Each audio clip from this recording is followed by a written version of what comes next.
اعوذ باللہ من الشیطان الرجیم بسم اللہ الرحمن الرحیم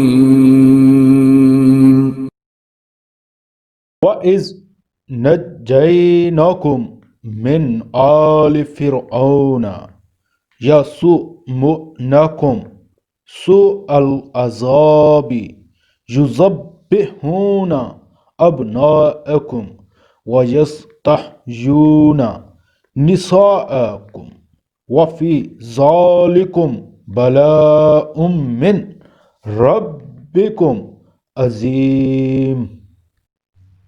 اور وہ وقت یاد کرو جب ہم نے تم کو فرعون کے لوگوں سے نجات دی تھی جو تمہیں بڑا عذاب دیتے تھے، تمہارے بیٹوں کو ذبح کر ڈالتے اور تمہاری عورتوں کو زندہ رکھتے تھے، اور اس ساری صورتحال میں تمہارے پروردگار کی طرف سے تمہارا بڑا امتحان تھا۔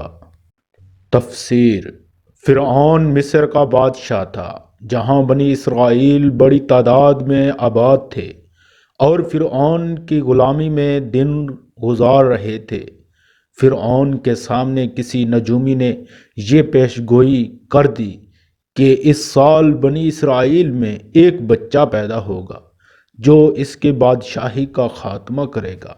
یہ سن کر اس نے یہ حکم دے دیا کہ اسرائیلیوں میں جو کوئی بچہ پیدا ہو اسے قتل کر دیا جائے، البتہ لڑکیوں کو زندہ رکھا جائے تاکہ ان سے خدمت لے جا سکے۔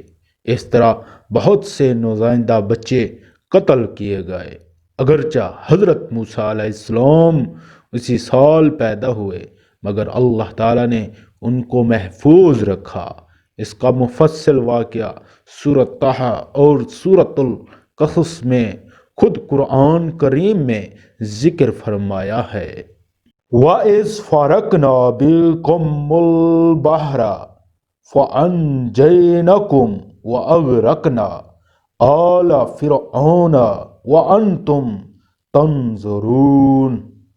اور یاد کرو جب ہم نے تمہاری خاطر سمندر کو پھاڑ ڈالا تھا، چنانچہ تم سب کو بچا لیا تھا، اور فرعون کے لوگوں کو سمندر میں غرق کر ڈالا تھا، اور تم یہ سارا نظام دیکھ رہے تھے۔ اس کا واقعہ بھی مذکورہ بالا دو صورتوں میں تفصیل کے ساتھ بتایا گیا ہے، سورۃ طٰہٰ اور سورۃ القصص میں۔